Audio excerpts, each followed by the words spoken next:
Bucks team. So if I'm picking one, I think I'm going with the Dolphins. Well, let me make the case for you even better if you wanted to make that case. The Dolphins are 0-3 with teams with a winning record.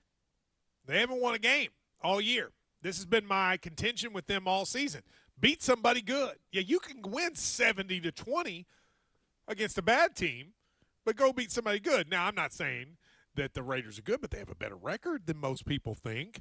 I'm a little surprised at how big this spread is. I think it's like, you know, I think it's because they tend to take over and beat bad teams. But to me, the Dolphins, while they are fun and while Tyreek Hill's on my fantasy team and has helped quite a bit, I think they're open to being upset by anybody. I'll even go further. I think both of these teams could lose. Now, I'm not picking, but I will pick both Tampa Bay and the Raiders to cover. I think they'll both cover. Now, I'm not going to pick either one of them to win, but I wouldn't be shocked about either one of these games because I have to tell you, I look at Miami and San Francisco, and I'm not certain about either one of them. San Francisco, they played better last week, but they're 6-3, and the Bucs can be sneaky. I would pick the Bucs as being most likely to shock them just because they've had a couple of sneaky wins. But am I crazy to not believe in San Francisco, Jake, really at all this year? I'm not saying they're not good. They're clearly good. Purdy's clearly good. But this rush to make them great, I'm kind of not buying. When they were rolling through everyone at the beginning of the year, did you feel differently? Did the No, three-game I losing didn't streak because change things for again, you? who were they beating? Go back and look. Like if you were, let me pull up their schedule here.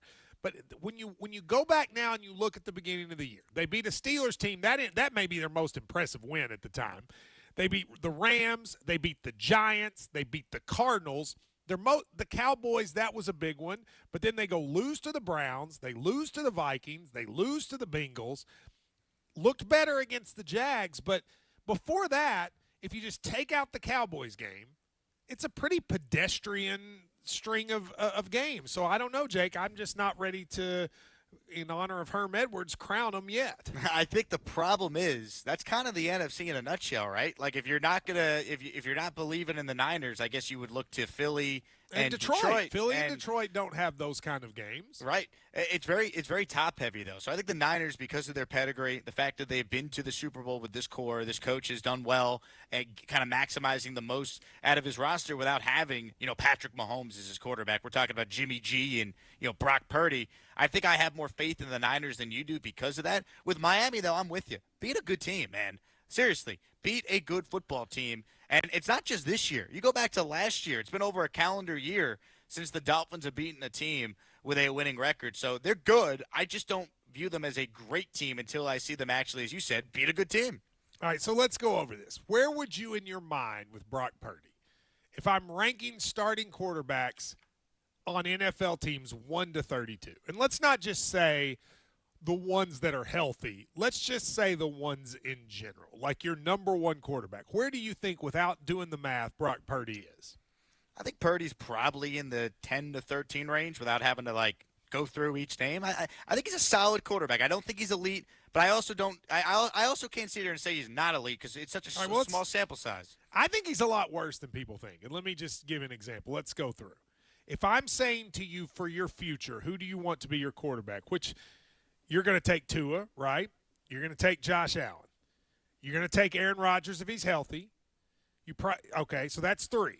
You're going to take Lamar, 4. Are you going to take Deshaun? You're going to take Burrow, 5. You're going to take Deshaun Watson? I rather Purdy. I'm out on Deshaun. You're out on Deshaun. Let's say he's healthy. You'd still rather have Purdy? Yeah, I mean, Deshaun Watson, he's barely played football now. He's going to miss all the rest of this year. He only played 6 games last year. He was banged up before this year. I'm not sold on Deshaun ever being the guy he was. Are you taking him over Trevor Lawrence? Ooh, that's tight. I would lean Lawrence, but it's a lot closer. You're tight on Trevor Lawrence and Brock Purdy? Look at the amount of turnovers Lawrence has this year. I don't get that. I think it's just because everybody likes the magical story of, isn't it sweet he was the last pick in the draft? And, isn't that nice? But I don't get the performance. I would take Trevor Lawrence in a rush. I would take your guy, C.J. Stroud. Then I would take Mahomes. Then I would take Herbert. I don't know if I'd take Russell Wilson, but I definitely would take Jalen Hurts. Would you take him over Dak Prescott? I would take Purdy over Dak. Really? Dak never wins any big game. I can't. I don't trust Dak Prescott in big spots. Would you take Jared Goff over Purdy? Ooh, you know what? Goff is starting to turn me into a believer. I would take Goff over Purdy, yes. He's been to a Super Bowl. He's played well for back-to-back seasons now, away from Sean McVay. So I would take Goff, yes. Would you take Geno Smith over Purdy? I would not. Give me Purdy. Geno's come back down to earth this year. Would you take Matthew Stafford over Purdy? He's too old and injury-prone. Give me Purdy. I can't believe how much you love Purdy. I'm a Purdy guy. By your he's pretty rankings, good, Matt. He's pretty good. I think he's pretty stinky, and I think he's. Listen, don't get me wrong. I think he's fine, but I think you better be an awesome team to win with him as quarterback. You better have, and they do. They have a lot of great pieces around him. Isn't that Dak too, though, or Trevor Lawrence too? No. I mean, what are Trevor Lawrence's offensive pieces that are so good? Calvin Ridley. They got what's his name? Calvin Ridley now? I mean, are you serious? Christian Kirk? Like that's what you're going to give me? A good running game. You give Trevor Lawrence, Kittle, and McCaffrey and see what he does. I agree. That's fair. That's definitely fair. I just think I think it's closer than you think, though. And I would give him take Shanahan. Lawrence, and give him Yep. Shanahan. Okay, well, Lawrence you got put Peterson. Trevor Lawrence with Shanahan, Kittle, and McCaffrey, and I think you're looking at one of the best teams or best quarterbacks in the league. I just think there's this rush with Brock Purdy because he's such a good story. I kind of think you could I think they could kind of put you out there with Shanahan and they could win 6 games. I think I don't see it, but I may be a little bit of a hater. I'll acknowledge that. You're drinking some Haterade this morning is what you're Maybe telling so. me. I'm actually drinking Mexican Sprite, and it's very good, very good. 888-SAY-ESPN. It is time for your fantasy questions. Look, I know you have fantasy. We're getting into the end of your season. Chances are you got some injuries. You've had to go to the waiver wire and get running backs and wide receivers that you don't even know. So you need to get some help. It's fine. I have a question because my team is in contention. 888-SAY-ESPN. Call in, give us your fantasy questions. Liz is out. I don't know what she's doing. What's Liz doing? She's doing television or something. So we have Eric Moody today, but Eric still brings it. 888-SAY-ESPN. We will take your fantasy questions. And Brock Purdy's favorite announcer, Jake Asman, will join us. That's right here on Countdown to Kickoff on ESPN Radio. Hey, it's your resident Super Bowl champ, Chris Candy, coming up Monday as we get ready for a huge Monday night game. I'll tell you which players you'll need to watch, not named Mahomes or Hurts. It's Unsportsmanlike, 6 a.m. Eastern, right here on ESPN Radio, ESPN2, and ESPNU.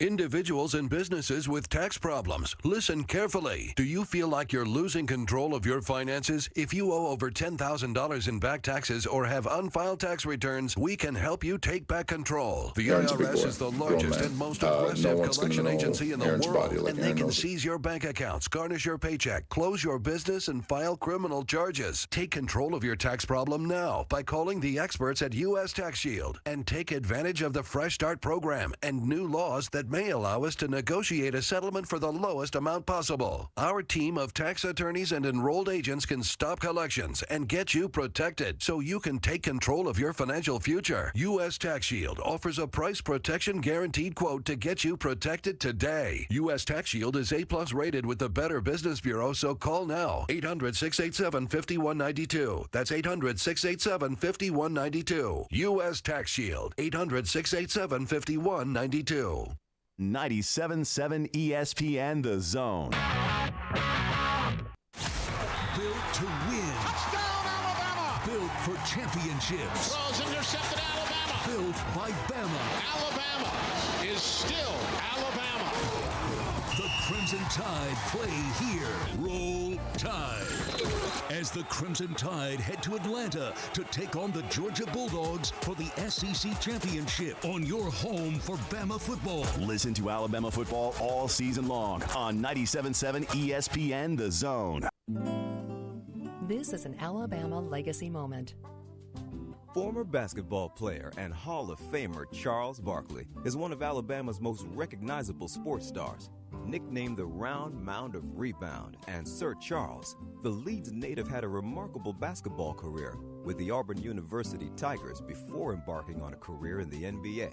Barkley also played for the U.S. Olympic basketball team in the 1992 and 1996 Summer Games.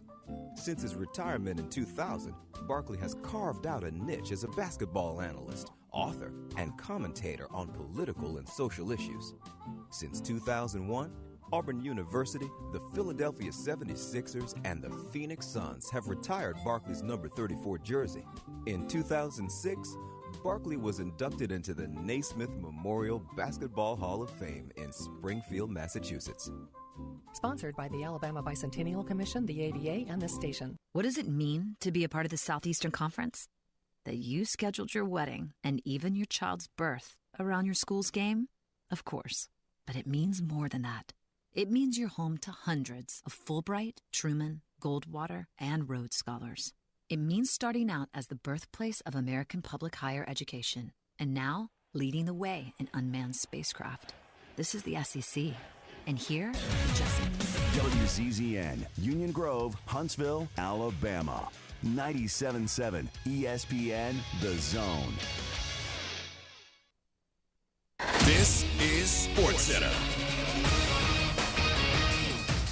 I'm Ed Bank, and we start with Week 11 of the NFL with 8 early games set to kick off in an hour.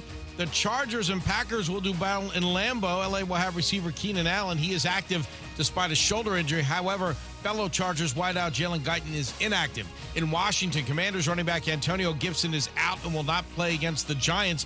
Also inactive today is Dolphins wideout Braxton Berrios. That against the Raiders, although the team will have running back Devon Achane back as he comes off the injured list. Miami now a 14-point favorite in that game, according to ESPN Bet. The Bears will have quarterback Justin Fields back under center today when they visit the Lions. Running back Deontay Foreman is also active for Chicago. In Jacksonville, wide receiver Zay Jones is active. He will play against the Titans after dealing with a knee injury. The Jets will apparently have their top offensive weapon for today's game against the Bills, according to ESPN's Adam Schefter. Receiver Garrett Wilson will play despite being listed as questionable. Meanwhile, the Bills will debut new offensive coordinator Joe Brady after firing Ken Dorsey. Receiver Stephon Diggs talked about the change. Joe Brady's a hell of a guy. Obviously, he's been here, a guy that we're familiar with. You know, it's very unfortunate as far as like how this game goes, but you know, sometimes that's how the cookie comes with guys. I got a lot of respect for Dorsey, everything he has done.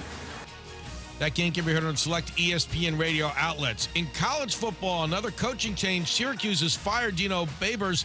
He went 41-55 in 8 seasons. And in baseball, according to ESPN's Jeff Passan, Aaron Nola is coming back to Philadelphia with a 7-year deal worth $172 million pending passing a physical.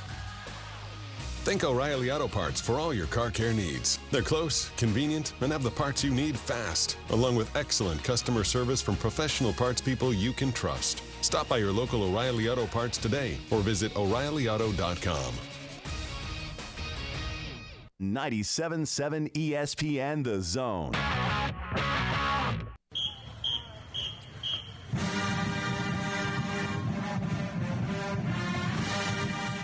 Welcome to the Bama Recap Show, presented by Freedom Marine Center. Call into the Neighbors Wealth Management Hotline now, 256-576-4977. That's 256-576-4977. Now, here's Drew DeArmond and Steve Moulton. So really pleased with the way they got McClellan lined up wide of the quarterback to the left side. Milroe gets the snap, fires a bullet. Touchdown, Alabama. Jermaine Burton at the back line of the end zone. You're now Jace McClellan. He gets the handoff, charges forward, and the tush push. Does he get in? Let's see. Yes, he does. Yes, he does. The tush push. Marlon Taylor checks in for Chattanooga on the defensive front. Alabama now with Milroe on the give to Roydell. Nothing up the middle. He kicks it to his left. He'll outrace everybody. He is in for the touchdown. It'll be a 10-yard run for Roydell Williams. A 50-yard field goal attempt between the hash marks. Kick goes left to right. It's on the way. It is up. It is good. It is good. Bond and Benson wide to the near side, along with Dupree, the tight end. They fake the toss. Look wide open. Touchdown, Malik Benson. When they faked the toss, everybody bought it.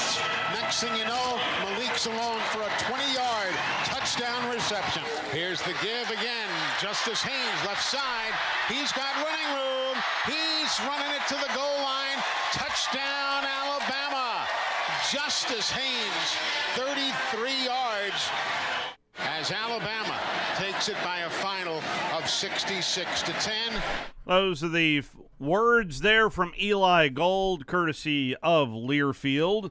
Good Sunday morning to you. It's the Bama Recap Show presented by Freedom Marine Center. Good morning, Drew. Morning, Steve. How are you, sir? Doing well, doing well. It's not everybody escaped landmines yesterday, but we'll get to that here in a minute. All that kept going through my mind, and Steve, you'll remember this.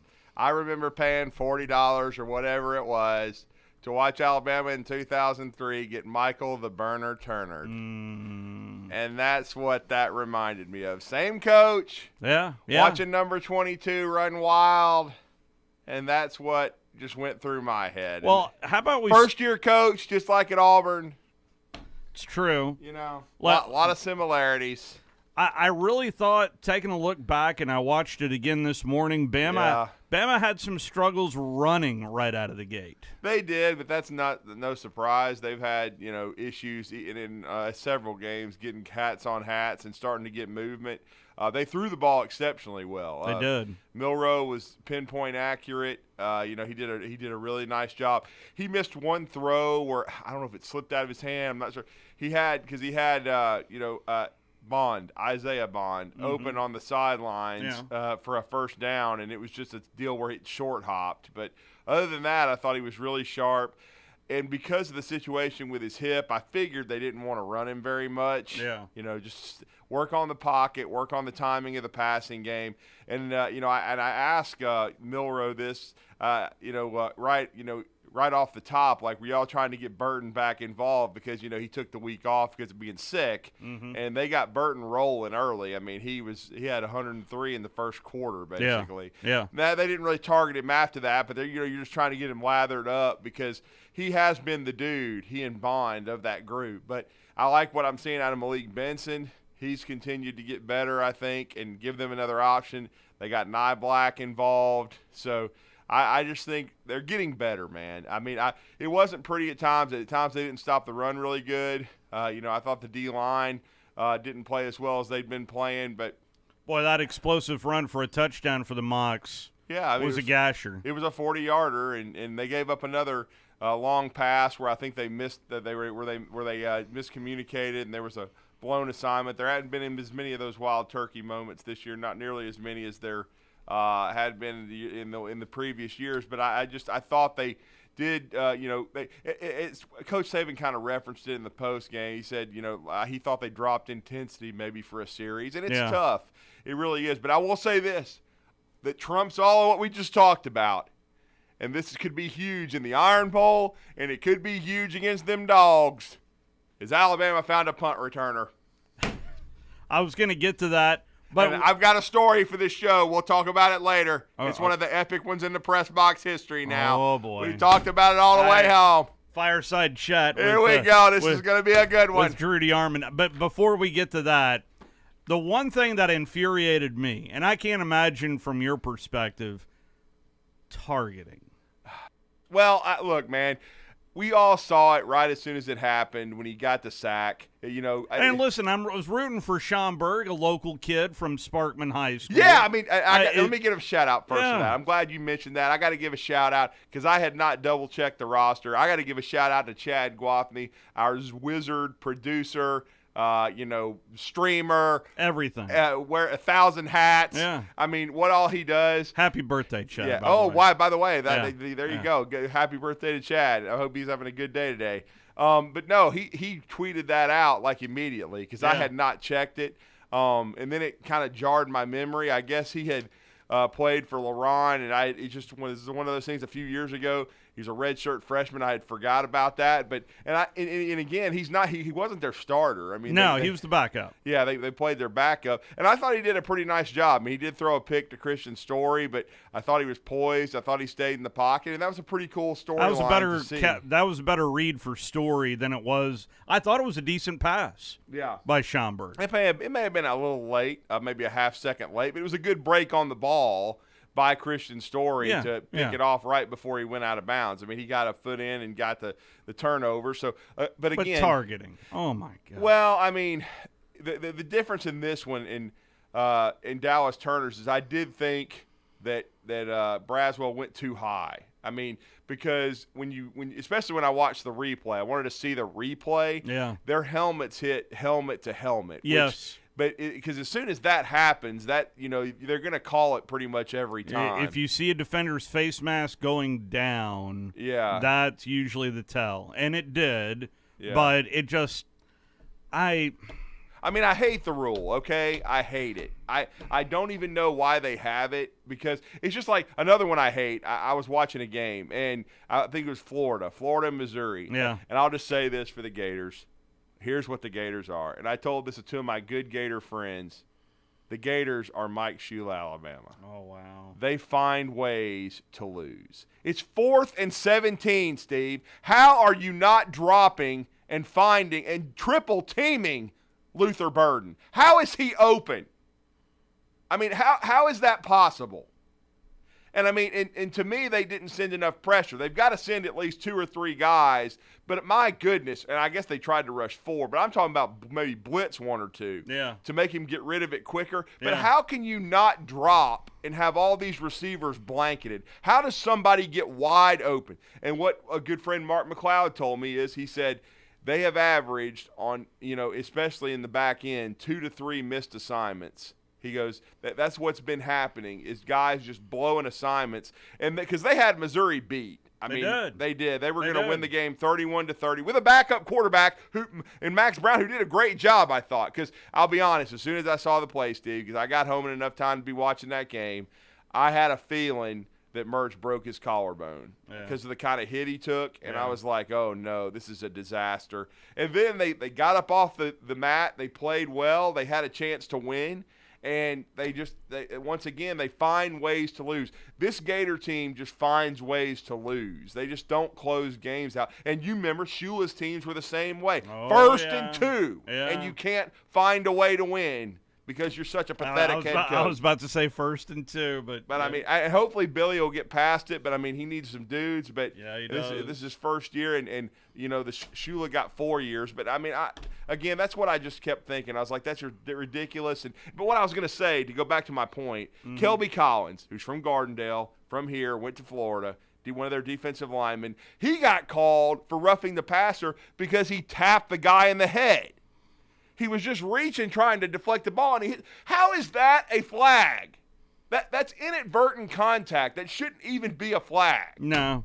I mean, I didn't see that play, but I mean that kind of stuff. Alabama's been called for that kind of. It is stupid. That there should be an amendment to the rule where that is not some kind of roughing. That's just bad. That is just a guy trying to make a play. Trying to make a play, and it's inadvertent contact. That's going overboard.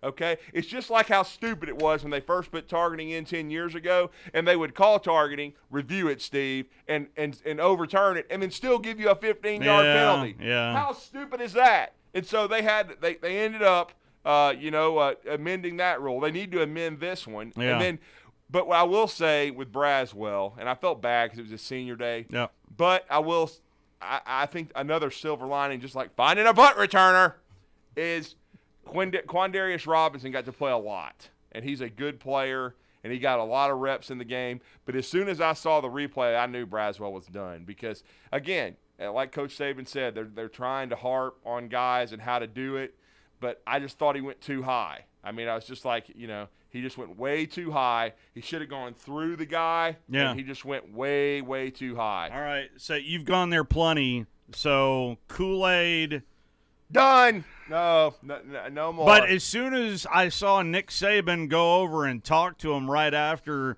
the fumble recovery, I believe at the 10-yard line, I was wondering if he was going to give him one more chance because he He's been holding the banner for Kool-Aid as the punt returner all season long. He had and a then good all of year a sudden, last year, and not then this number 2 goes back out there. Do you want me to tell the story now? Because it would be a good segue. Okay. I turn around, and our good friend Rodney Orr is like 2 seats down from me in the press box. And, I was like, I said, Rodney, I think we got to change at punt returner. And I swear to you, by the grace of the football gods, Rodney looks at me and he goes, that looks like the deuce out there. And they kick the ball. And then he does a 360, splits the 2 guys, and is gone. And I turned to Rodney, and I'm like, you called it. And that's when I texted a couple of my friends, and I said, the deuce is loose. So he made the David Palmer call, and then all of a sudden to the house. Now, I will say this. I agree with Coach Saban. He doesn't need to do the Deion Sanders holding the ball out. I think that needs to just we need to chill on that because – could lead to a disaster of the proportions of what nearly happened with Ty Simpson. Why is this still a thing? Why is this happened? What about 5 years ago in college football, where this was a rash all across America. Well, dropping the ball before you hit the end. I'll tell you a couple of times I can remember it, and one I think one was called. I don't know if you remember. Ocho Cinco, Chad Johnson at Oregon State. He did it. Yeah. And then one that was not called for whatever reason, 2009 South Carolina, Alabama, Mark Barron did it on an interception. Yeah. And I remember that. Just stop dropping the ball, please. Just hand the ball to the ref and be done with it. Do one of 2 things. Secure the ball, make sure you're in the end zone, turn around, hand it to the ref, or keep it for yourself because you just made a big play, celebrate with your team, and go back to the sidelines. To be honest with you, the next person that does that, if I were a head coach, even if you drop it in the end zone, I would be making you run gassers the next morning. Yeah. I mean, that's just taking a chance on making a stupid play. I mean, I want to say a few years ago there was one that dropped it, and then the kid from the other team was alert, picked it up and ran it back for a touchdown. And had Chattanooga been on it and recovered it, it would have been their ball instead of Bama ball at the 1 yard line. Yeah, because it was blown dead because nobody went to get it, so they just put it at the 1. Yeah. And then Tony Tsoukalos looked like a genius because he tells me at halftime, one of my predictions was Justice Haynes and Richard Young would get their first touchdowns. Well, that helped Tone out. Now, the other Tone, he was in a much worse mood. I fell asleep listening to him. That would be Tony Basilio for those of you that don't speak Druinary like we all do. It was 7-0, then it was 38-3. Yes, it was. But we'll table that here for a minute because we do have Georgia to worry about in next weekend. But nonetheless, overall, Bama goes for 574 yards in the win over Chattanooga. Jalen Milroe is 13 of 16, 197 yards, 3 touchdowns, no picks. But it still feels like at times of knowing when to run and when not to run is still kind of – it feels like that's that last domino to really smooth them out a little bit. Well, I wouldn't take anything from this game only because I think he ran it once on his own read. They were not trying to run the ball with the quarterback in this game. Again, they didn't want to. But you know what I'm saying? There was a time or two in the first half that he could have taken off. Yes. Yeah, but again, what I'm saying, my point is, I don't think they wanted him to. Yeah. Because they don't want him taking hits. They were probably irritated. He did, and then one time he held on to the ball too long and gave up a sack. That's right. Because they were wanting him to just get rid of it. Yeah. And even if I'm sure we're going to play Milroe the locker room report. Mm-hmm. He spoke about that. He said, I got to heal up. When I was asking him about preparing for Auburn, this will be his first game as the starting quarterback at Alabama against Auburn. I think the biggest rivalry in college football. You're going to Jordan-Hare. It's going to be electric. And so, and then he was like, well, if that's what he said. He was talking about healing up. We'll hear that. But again, I think they were making a concerted effort to not show a lot, and then for him not to run very much because, again, and they were able to play a lot of guys, get a lot of running backs touches. Yeah.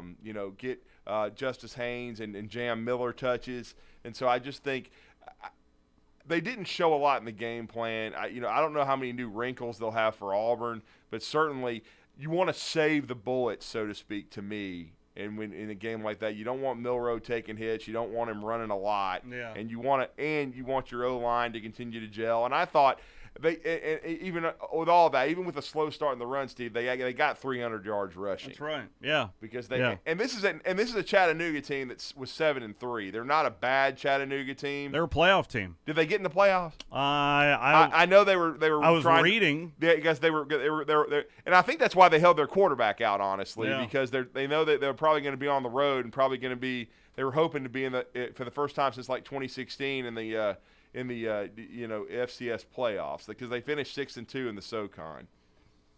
I'll try to grab that bracket if it has been released, but I'm not sure it hasn't. I think it's later on today. Yeah, because they were very hopeful, their folks, that they were going to have a chance to get into the FCS playoffs, and that running back Appleberry, he's legit. I mean, I think they said he's the first FCS running back to get 100 yards against Alabama in 24 years. So. Oh, the selection show was 10:30 this morning, so I will head over to the NCAA webpage and take a look at the bracket. Yeah. Chattanooga certainly did impress me at times, especially running the football. Yeah. But this was a case where I thought Bama did what they needed to do. Yeah, honestly. I mean, they scored 66 points. I mean, and they took care of business. It probably wasn't one of their better defensive games, but still they held their opponent to 10 and just a little over 200 yards. So, I mean, they did their job.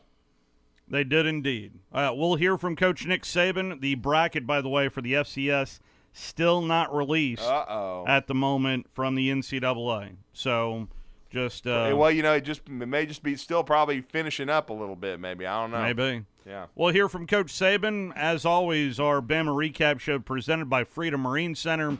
Although it feels nice out, there is another cold front coming in, so the time to winterize your boat is fast approaching, and the fine folks at Freedom Marine Center will be happy to help you there. It's online at freedommarincenter.com. Bama, a big winner over the Mocs. We'll be back.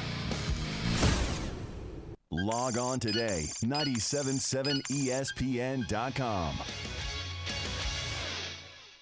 There's nothing like the freedom you feel when you're on the water in your own boat from Freedom Marine in Guntersville. And when it's time to get your boat ready for cold weather, Freedom Marine is your best choice to winterize your boat so it's ready to go next spring.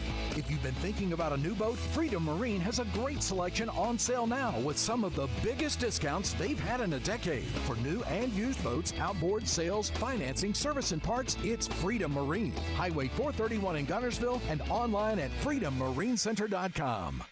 Not looking or feeling your best? No energy for the things you like to do? Ready to look and feel younger? Make your appointment at Advanced Life Clinic, one of the region's foremost destinations for patients interested in looking and feeling their best. Specializing in advanced laser treatments and weight loss, male and female rejuvenation to offset the effects of aging, and more. See how Advanced Life Clinic can help you enjoy your life again. Call 256-882-6555 or log on advancedlifeclinic.com. Hi, my name is Dan Aldridge. I'm here to let you know about the Aldridge Law Firm and the soon-to-be-announced Legal Town Center.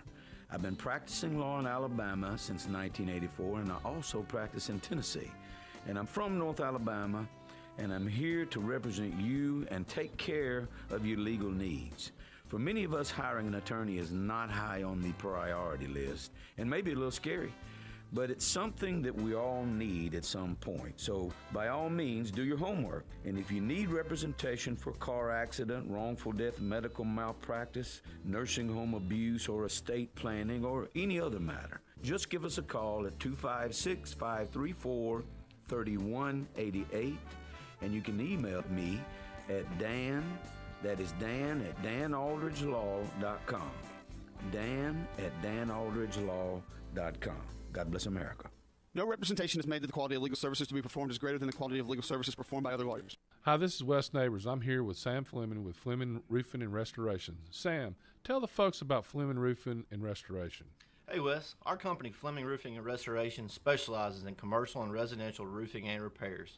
I'm a fifth-generation Huntsvillian, and our family's been doing construction business in Huntsville area since 1965. Sam, what kind of roofs does Fleming Roofing and Restoration do? Our guys are skilled enough. We can come out and address any kind of leaks or issues you might have on your commercial, on your metal roofing, on your shingles. We can do anything, and we can offer you a solution to repair it, or we can replace it. Well, you guys also do insurance restoration. Our staff has 10-plus years of experience as insurance adjusters, and we really do know the inside and out of the claims process at Fleming Roofing and Restoration. Check out Fleming Roofing and Restoration online at FlemingHSV.com, or you can call or text them at 256-651-9440. Hey, Wes, we show up. Built to win. Touchdown, Alabama! Built for championships. Throws intercepted, Alabama! Built by Bama. Alabama is still Alabama. The Crimson Tide play here. Roll Tide. As the Crimson Tide head to Atlanta to take on the Georgia Bulldogs for the SEC Championship on your home for Bama football. Listen to Alabama football all season long on 97.7 ESPN The Zone. There's nothing like the freedom you feel when you're on the water in your own boat from Freedom Marine in Guntersville. And when it's time to get your boat ready for cold weather, Freedom Marine is your best choice to winterize your boat so it's ready to go next spring. If you've been thinking about a new boat, Freedom Marine has a great selection on sale now with some of the biggest discounts they've had in a decade. For new and used boats, outboard sales, financing, service and parts, it's Freedom Marine. Highway 431 in Guntersville and online at freedommarincenter.com.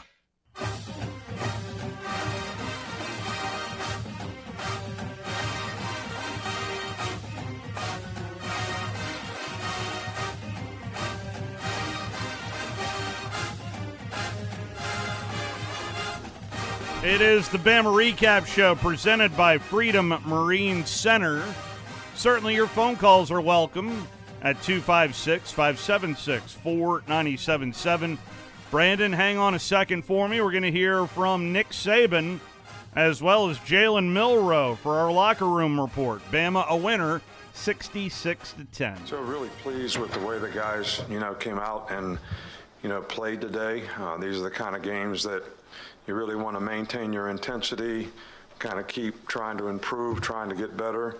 I thought we had a pretty good week of practice, and I thought it carried over in the game in terms of our ability to execute and do the things that we need to do. And I'd say about 98% of the time we had, the right intensity. There was one drive there on defense, where they scored a touchdown where we made a couple of mistakes and made a couple other mistakes that, led to big plays on their part. But for the most part, I was really pleased. I thought Jalen played really, really well in the game, starting out like 10 for 10 or something. And we made some explosive plays, which were designed and practiced all week based on how they play and what they do. So it's always good to see when you practice something and then you go out and execute it in the game, and it works out exactly like you planned. And some of those things did. Players did a good job of executing, and Burton had a good day today with some big plays, and we got to play a lot of players, which I think is something that a lot of these guys, man, they work hard all year long. They don't get a lot of positive self-gratification. Some of them don't even get to dress for games. We dressed everybody who was healthy today, I think 134 guys, and got to play a ton of guys. And always happy to be able to do that. So it's good for their development. It's good for their experience. And obviously, they can learn and grow from that as well. But just having the opportunity to play in a game in Bryant-Denny Stadium has got to be a great experience for some of these guys. And we certainly appreciate the work that they do all year to help the other players get ready to play. So for them to get to play today was really special to me. So that is Coach Nick Saban in his post-game press conference, the opening remarks. Jalen Milroe. First question, Drudy. I mean, going to start calling you first question over there. So what about the rhythm today? How did you feel? I felt good. The biggest thing going into the game was about doing our job. Coach Saban, Coach Reese harped on that all week, was about doing our job. And any opportunity that we had, maximize it. So that was the biggest focus point going into the week, just focusing on maximizing each drive that we had. Were you trying to get Burton involved early to get him back in the flow? It was more game planning than it was, personnel. It was just figuring out, how we can stack these drives and keep leading our offense in a positive direction. But does that put you all in a pretty good mood when the first play of the game is 56 and kind of gets you going? Well, no matter what part of the game it is, whether it's a kick return to the house, whether it's a running play, it's just positive downs. That's what we want as an offense, and that's what we harp on in the locker room, just creating positive plays for all of us so we can lead in the right direction. A lot of people got their first touchdown today. Robbie was one, Malik was one. Those are kind of two unsung guys. How good was it to kind of be a part of that for them and get them their first touchdown? Oh yeah, that's all. You come to college football, want to make explosive plays, want to make plays. So to see those guys have the opportunity to make plays, man, it's a great opportunity. It's a great feeling. When it's a non-conference opponent like this, how do you gauge your personal improvement and then team improvement in this kind of game? Yeah, no matter who the opponent is, it's all about doing your job and going 1-0. And I think the guys in the locker room do a great job at doing that because the biggest thing we have to do is surrender the outcome, but also focus on the task at hand. And I thought that our preparation throughout the week was really good this week, and we have to keep doing that moving forward. Coach Saban talked about one of the special things about Alabama is that the older guys bring the younger guys in. Who were some of these guys that are recognized today for senior day that kind of helped bring you in and obviously leadership for the seniors overall this year? Yeah, I can't say one guy specifically. I can say that the collective whole, all the seniors did a great job, and juniors as well. The upperclassmen did a really good job leading the guys. Coach Saban talks about player-led team. That's some things that we have in the locker room. I think that's allowing us to grow as a team. So we're constantly growing. We're constantly having leaders step up, and that's key for us. How big was it? You got off the fast start and didn't let up. I mean, imagine even Coach Saban was pretty happy after this one. Yeah, biggest thing is take your foot off the gas. You got to keep going. And I think the feedback on the sideline was really good. Offense, defense, everyone's clicking, everyone was communicating, and that allowed us to keep stacking good plays. And this will be your first Iron Bowl as a starter. I know you watched what Bryce went through a couple years ago. It was a classic game. Are you going to, counsel with him this week and talk about that environment and how he handled it? Well, the biggest thing first, I got to fix some things I need to fix from this game. Providing for your family is you gotta get with the coaching staff, figure out some things we need to improve on as an offense, and improve, because at the end of the day, we're not a finished product. And biggest thing is, we're gonna have this 24-hour rule, and you can't take any win for granted. So we're gonna appreciate this win, and focus on getting better. Ty Simpson came in the third quarter. What do you have to say about how he played today? Yeah, man, I'm happy for Ty to go in there and maximize his opportunity and have fun out there. That was huge. That was huge. And then also the other guys that was able to get in the game. So I think that was a really good moment for guys to have the opportunity to play football and have another opportunity. Did he get chewed out by Nick Saban after that big run with the fumble before the end zone? No, I don't know. I don't know what happened. In situations like that, do you give a guy a hard time, or do you pick him up, or what do you? Forget about that. Y'all see how fast he was running. That's right. He was moving. Yeah. Another guy who was moving today, explosive play, was Caleb Downs. What do you think about his punt return? Man, he can make plays. I was watching it in slow motion. I was like, oh man, this man about to house this thing, and that's exactly what he did. But no, he's really talented, really good safety for us, and I'm just proud of his development and who he is. Anything else? When it's Auburn, isn't it really like a 12-hour rule? Is it always 24-hour rule? No, it's 24-hour rule. It don't matter what game it is. It's 24-hour rule. We're going to appreciate this Chattanooga win, and then we're going to focus on Auburn. All right, thanks. Yeah, appreciate y'all. That is Jalen Milroe post-game. My apologies there on the little interlude. That was actually the selection show that started. It started now. It started at 11:30 Eastern time. I'm so used to trying to backpedal. Hey, I was in Orlando, dude, so I was all screwed up. What do you think? Why do you think I zoomed the show on Friday? I was a zombie, man. It's been a traveling week for all of us here. Oh, now I felt like you then. Hey, by the way, that's another good story too. We were about to do the game and go and play the game, and we were like, and Swears looked at me and goes, he goes, yeah, I wish we had Steve Moulton. I was like, you know what? If it had been a week ago, we might have pulled that off, because I was like, Moulton probably would have driven from Miami all the way over here and done the game and then gone back. He would have been all about it. Brandon is on the Neighbors. We could have just sent one of the vans for you. How are you, Brandon? Good morning. Well, I started started my day down here in the 36257, DeArmonville, Alabama. Uh-oh.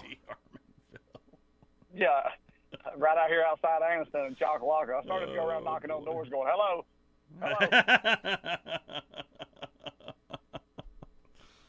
Now I'm over here in Rainsville, and no, I did not go in and order the McPruitt this time. Yeah, don't do that again, Brandon.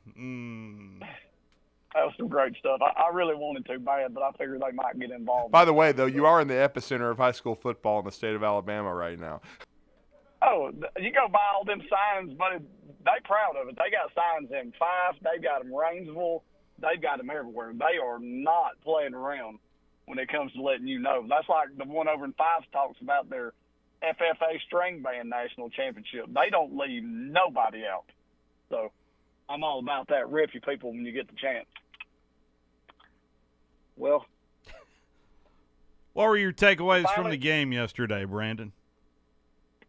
Well, at first, I thought Saban was going to throw a headset at Kool-Aid because this broken record of crap that continues to go on just can't continue to go on. Yeah. I mean, he just keeps muffing kicks, and I don't understand it. Like, I do not understand how they keep allowing him to do that, but I'm hoping now that possibly there's a change and we see what goes on. But I really wanted Drew to ask Jalen, at what point did you become a willing runner? Like, I really wanted him to ask that question. At what point in the season did you say, okay, I now have to run the ball? I can no longer do what I've been doing. I thought the second half of the Tennessee game, bro. Yeah. Because I'm going to be honest. He had to because Alabama was getting buried. I mean, and honestly, it's ruined Tennessee's season. I really believe that because they laid a turd against Missouri and then Georgia just beat the hell out of them. I just think they have not. It's that old adage, you can't let Alabama beat you twice. Well, I think Alabama ruined Tennessee's season, honestly. Well, I think so too. I felt like they fell off the wagon. They hadn't been right. They went out there and got that touchdown right there at the beginning of the game, and then they made adjustments and just didn't do anything else. They could not cover Brock Bowers. They couldn't get anybody close enough to him to do anything.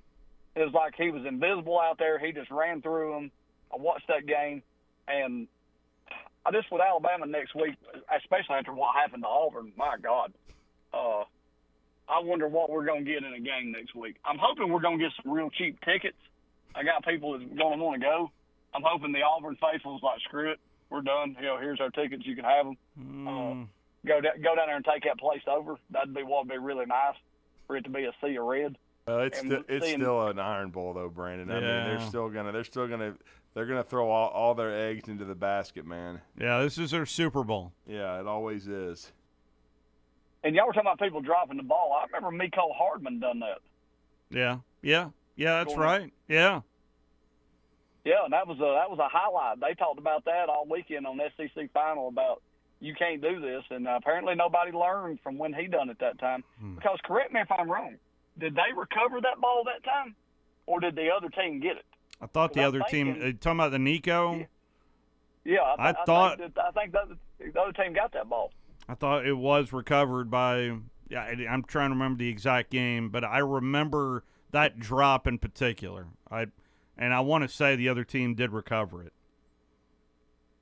Just too much showboating, dude. Just get into the end zone. Run out the back of the end zone. You work so hard to score, enjoy it by keeping the ball. I mean, just keep the I would never drop it if I had a chance to score. Good Lord, I'd want to keep the ball. Yeah, they wouldn't get away from me. I'd be Forrest Gumping through the tunnel. Yeah. Do the Bo Jackson like you did against the Seahawks. Just run up the tunnel. Maybe that'll be the new next end thing is to run through the end zone. Very interesting, though, Brandon, that we saw Dylan Lonergan, your boy, because you were always very high on him. He threw a couple of seeds, and we did not see, of course, Tyler Buckner, which is interesting as well. Dude, the only place you're going to see Tyler Buckner is at Publix. Stacking groceries. That's it. That dude right there, I ain't mad at him, but he does not have it. Boy, I'm talking about you talk about being a pissed off Alabama fan when they trotted him out down there at USF. Oh, yeah, because you went. Yes, God, there's people down there that were ready to lose their mind worse than anything they'd ever seen. Like the balls he was throwing, woo, boy. I mean, I don't know who would say the worst head coach in Alabama history is, because Mike Price never actually coached a game. So I guess that immunizes him from it. Well, the one I But mentioned boy, earlier in the show is up there. well, I don't know if he might not go down as the worst start in QB history. That might be the worst Alabama QB start in the history of Alabama starts, is what he did when they trucked him out there. And I'll ask Drew, can you remember one worse? Because I can't. Yeah, I can remember one worse, or just as bad. And, Brandon, I don't know if you'll remember this game. It was in Fayetteville, Arkansas. Donald W. Razorback Stadium. Same coach, 2004, Mark Gillen.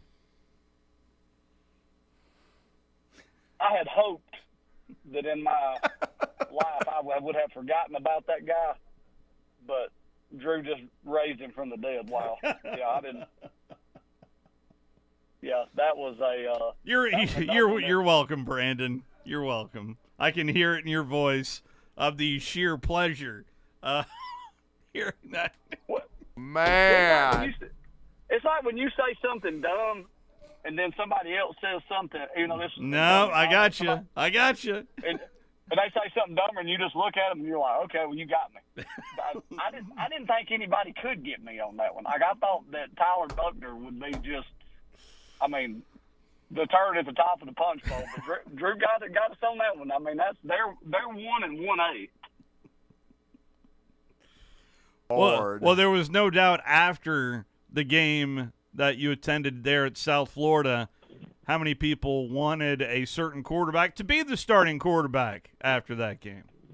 Well, I'll say this. I was more of a Simpson guy after I saw what Jalen Milroe could do with his legs, and I feel like they finally done something for him to help him instead of trying to make him be something that he is not. Boy, if Nick Saban has ever served shut-up pie to people with a second helping, that was the day he served it. Oh, yeah. And said, no, who wants another one? Yeah. Here's your boy. Here's your boy. Have at it. There's a guy next to me. He said, please, God, if y'all will get this guy off the field, he's like, I will never drink another beer for the rest of my life. Ooh. Now, I'm pretty sure he was but in the moment, he meant it. Yes. So I guess that counts for something. But that was how bad it was. People were willing to give up alcohol to get that guy off the field. But speaking of quarterbacks, Jordan Travis. Is he done for the season for sure? Oh, yes. I mean, anybody that saw that play, very tragic. I mean, it reminded me of a little Tyrone throwish. It was bad. It was ugly. It was not a very pretty. Anyway. Prayers to him, man, because he was a sixth-year guy. He came back for his, I think this is his third season with Florida State after 2 years and a red shirt at Louisville. But, just horrible injury, man. Just terrible luck. Florida State got back up off the mat, and kudos to UNA. I mean, they played hard and had a 13-0 lead. Sure did. But the talent just sort of won out at Florida State. Now, I'm going to be very interested in this game with Louisville, because Louisville, except for the one turd they laid, has been really consistent. And I think North Carolina – no, it was Notre Dame. I'm sorry. Notre Dame beat Louisville. Yes, yes. At Louisville. So it's going to be interesting to see this Louisville-Florida State game, because Brom's done a really good job with them, and see if they can beat it, especially with FSU having to play with it. This reminds me of when they lost Chris Winkie before they had to play Fatimus Maximus, and it was the biggest reason the Tennessee Maggots won the national championship in '98. That and the horseshoe up their ass when Sterner fumbled, because they could have lost both those games. So it is what it is. Yeah. Yes, Brandon? Or is he there stuck in purgatory? I think he's there. Are you there, Brandon? Yeah, I'm still here. I was over here inside this little tunnel thing over here. Didn't have service for a second. It was popping. But as far as Barry Odom, I watched the Air Force game yesterday. He took us down, UNLV. Oh, this I has see been a Barry disaster for Air Force these last few weeks. God, dude, I'm telling you what. Yesterday, my wife and son were in Pennsylvania, and she called me and she said, "Well, what are we going to have to replace?" And I said, "Amazingly, nothing." I said, "At my age, I have finally stopped throwing things." I said, "I cannot afford a computer monitor." But it looks like UNLV is going to end up hosting the Mountain West. I see Barry Odom, if he wins the Mountain West, I see him getting a better job. I don't think he stays there. The amount of points they've been scoring all year and the role that they're on, I mean, they're looking like, depending on where they go for a bowl game, they may end up being a one-loss team. We shall see. Although it's all about fit and whether or not he's happy out there as well. And I know coaches strive for the bigger, better job. And, hey, speaking of job, they just saw the headline with Hunter Yurachek. He's sticking with Sam Pittman. I don't know, but Vanderbilt's also sticking with Clark Lee as well. They weren't going to fire Clark Lee. Yeah. How are you going to fire Clark Lee? He's taking a knife to a gunfight, and at least finish all the renovations, and then let him recruit and see what happens. Come on. They've got Tennessee next week, and then Pittman. Maybe they might have a shot against Mizzou. I don't know. They're probably. I would have personally tried to go after Gary Patterson potentially, but that would have been a great fit. But again, now if I were Mississippi State, I'd be trying to call him. Yeah. But again, we'll see. But like I said, it's a little surprising. And then, of course, baseball headline: Aaron Nola back to the Phillies, puking the floor. Yep. Yeah, he still has to pass his physical. Well, I canceled that trip out there for the Mountain West Championship we were going to go to, so I'll just take that money, and that'll be more money to rent a boat when we go to Wisconsin in 11 months. Well, you and Wes need to put your heads together for that epic trip. I told you, we need to go up there and knock it out. We need to go up there. Hey, Wes is all about houses, man. You guys need to put your heads together. Yeah. The question is, and he likes boats, too, because he's been on one several times going to Neyland. Yeah, we did the drive from a boat. Oh. Right off of Neyland. Hey, I wouldn't mind doing the final 30 from a boat. That would be epic. The question is, are y'all going to pick me up at the airport if y'all take the Tyson Mobile, or how are we going to get there? Because it's locked in, it's rented, and it's good to go.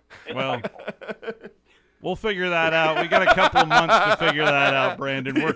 We're still trying to figure out who's in the Final Four this year. Exactly. There's still Alabama fans scared they're not going to be in the Final Four, even if they went out, which to me would be ludicrous. Yeah. But Yeah. Brandon, I can see all of y'all in one SUV. Now, I need a front-facing camera and then a cabin-facing camera, and we may have to get somebody to go back and do a little bleepage in it, or do I won't be driving. That's probably the one. That is one thing I can say for certain. Brandon, always a pleasure, sir. Roll Tide. So the locker room report we're not completely done with, because how often do you get to talk to a kicker? He's only 10 points away from being the all-time scorer now in NCAA history, Steve. 10. Will Reichert, postgame.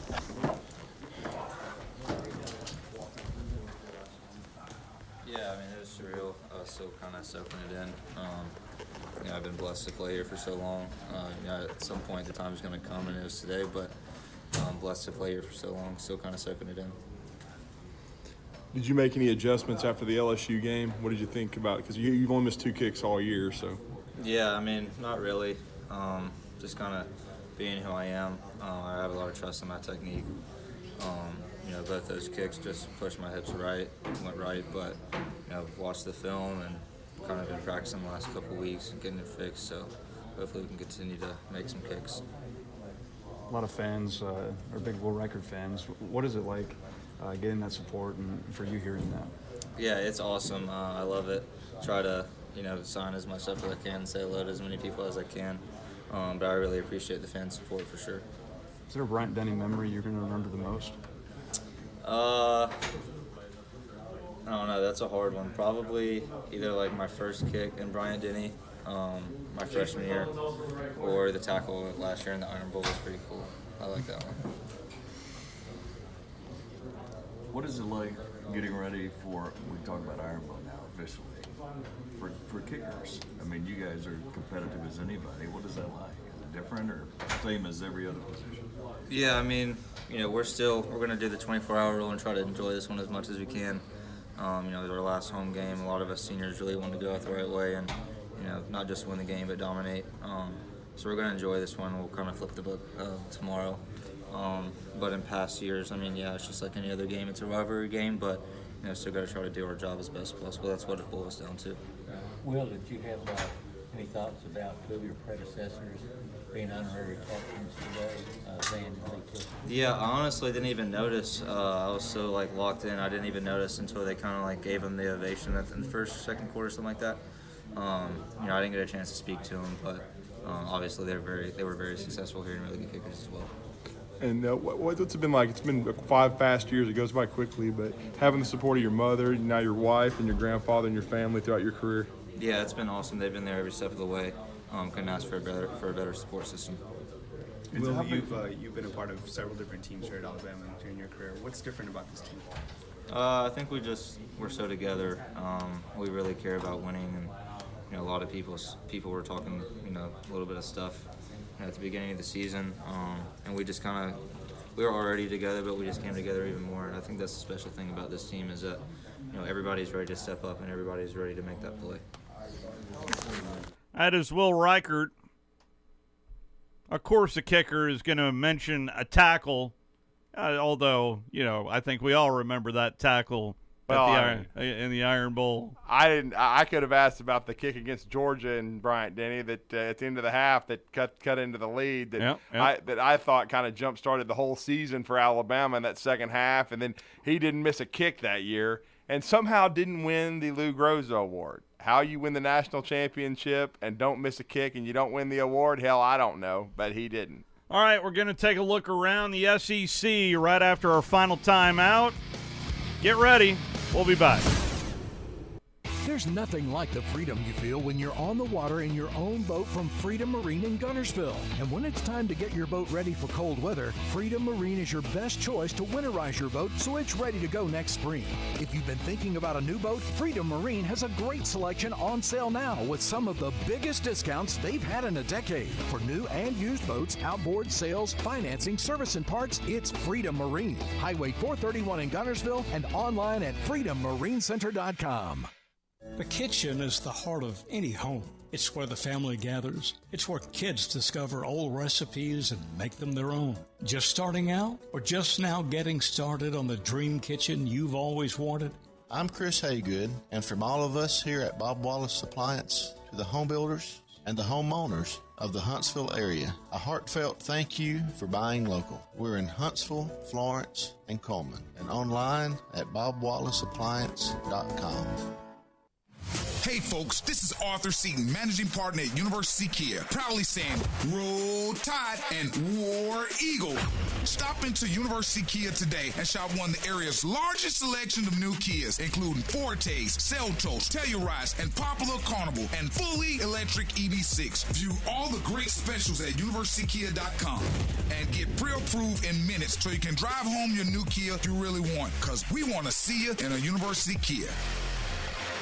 Injuries at work happen all the time in Alabama. So do motor vehicle and slip and fall accidents. If you're hurt at work or injured in an accident, I want you to call my good friends at Pond Lehocky Giordano. That's Pond Lehocky, Alabama's injury law firm. They got your back just like they've got mine. For personalized legal support, reach out to Pond Lehocky at 855-774-3838 or pondlehocky.com. The representation is made that the quality of the legal services to be performed is greater than the quality of legal services performed by other lawyers. Hi folks, Bobby White back again for Woody Anderson Ford's Thanksgiving sales event. This is the time of year to give thanks for all the good things in our lives. And at Woody Anderson Ford, we give thanks that you're driving a Ford. Right now, we've got financing as low as 2.9% for up to 60 months on 2023 Explorer and Bronco Sport, plus $1,500 in bonus cash. Even our 2023 F-150 Crew Cab has $1,500 bonus cash and financing as low as 3.9%. And our lease rates are great too. 2023 Bronco Sport, $389 a month. 23 Explorer, $537 a month. And our 23 F-150 Crew Cab, just $449 a month, plus $3,000 in total trade assistance and red carpet lease cash. These are 36-month leases with $36.95 on Bronco Sport, $49.21 on Explorer, and $51.51 on F-150 due at signing. Zero security deposit, just tax, tag, title, and your good credit. These offers end November 30th. Call 539-9441 for complete details. It's Woody Anderson Ford's Thanksgiving sales event, and we hope to see you soon. Not looking or feeling your best? No energy for the things you like to do? Ready to look and feel younger? Make your appointment at Advanced Life Clinic, one of the region's foremost destinations for patients interested in looking and feeling their best. Specializing in advanced laser treatments and weight loss, male and female rejuvenation to offset the effects of aging, and more. See how Advanced Life Clinic can help you enjoy your life again. Call 256-882-6555 or log on advancedlifeclinic.com. There's nothing like the freedom you feel when you're on the water in your own boat from Freedom Marine in Guntersville. And when it's time to get your boat ready for cold weather, Freedom Marine is your best choice to winterize your boat so it's ready to go next spring. If you've been thinking about a new boat, Freedom Marine has a great selection on sale now with some of the biggest discounts they've had in a decade. For new and used boats, outboard sales, financing, service and parts, it's Freedom Marine. Highway 431 in Guntersville and online at freedommarincenter.com. From the Fox 54 Weather Center, I'm Chief Meteorologist Jordan Dressman. A mostly sunny sky Sunday afternoon. Temperatures climbing into the mid-60s. We're dropping into the upper 40s, lower 50s as we head into the overnight, early into your Monday morning. A mostly cloudy sky on Monday afternoon. A couple of isolated showers are going to be possible, but the best chance for shower and thunderstorm activity is going to come to the Tennessee Valley as we head into Monday night and then early into Tuesday morning. I'm Chief Meteorologist Jordan Dressman on your home for ESPN Radio, 97.7 ESPN The Zone. You've got it locked on your home of the Alabama Crimson Tide and the Nick Saban Show. This is Eli Gold, and this is 97.7 ESPN The Zone.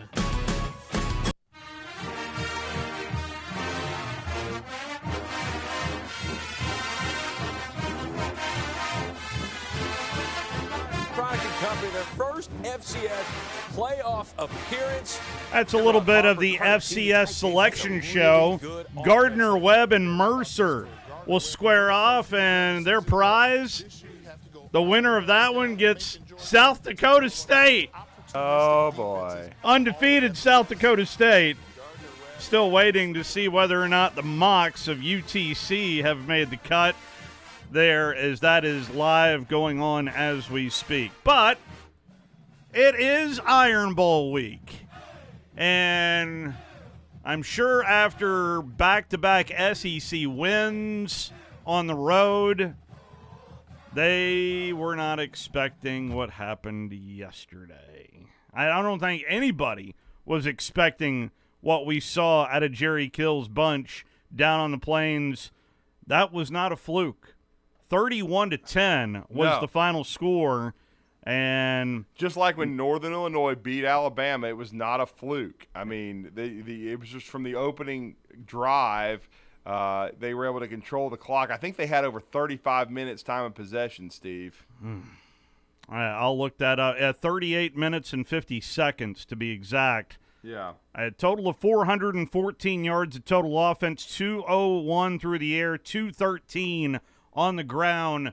That would be called balance there for New Mexico State. Yeah, Auburn only had the ball for 5 plays in the first quarter and only ended up with 21 minutes of possession time. So, yeah, they just dominated the game. 23 first downs for New Mexico State and only 12 for Auburn, pardon me. Only touchdown came in the second quarter for the Auburn Tigers. They did get a field goal in the fourth quarter. And, by the way, kudos to their freshman kicker. I mean, McPherson. Oh, he's a great kicker, man. He's going to be a pro, miss. just like his brother. Yeah. I mean, this guy, you saw them both at Fort Payne. They were both great kickers, man. Well, we're going to claim them in North Alabama. They're both outstanding. Yeah. And the biggest stat for me too is 26 rushes for 65 yards for Auburn. Yeah. Thorne is not good enough with this wide receiver group to beat you throwing. So if you stop the run, Auburn's going to have a hard time, and that needs to be Alabama's focus. They need to be focused on stopping Auburn's running game. Well, here we go. I think Bama is going to be a sizable favorite this just in. The lines have yet to be produced, but Drew, you've been spot on. I'm thinking the neighborhood of 11 or 12. I would say 14. Would you really? Alabama will be a 14-point favorite, and my early prediction is Alabama 34, Auburn 17. Well, we shall see in that regard. Georgia took care of business, and we are still going to be back here for the Bama Recap Show the Sunday after the SEC Championship game, since we will see for the fourth time in the history of the SEC Championship game, what about Alabama, next Sunday? Georgia.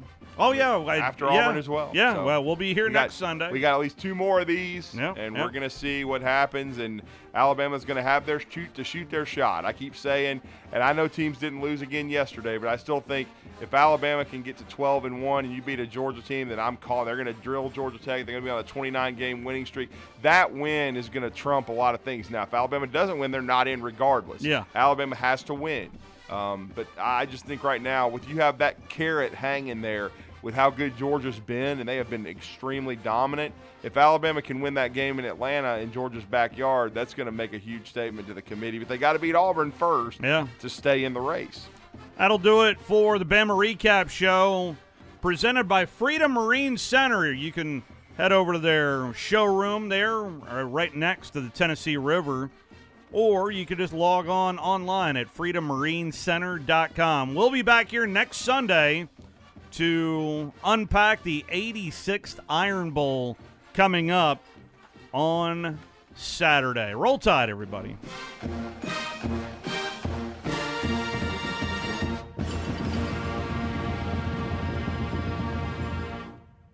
Angeles Chargers. Chris Carlin alongside Darius Butler here in Green Bay. And Darius, we're looking forward to a good one this afternoon.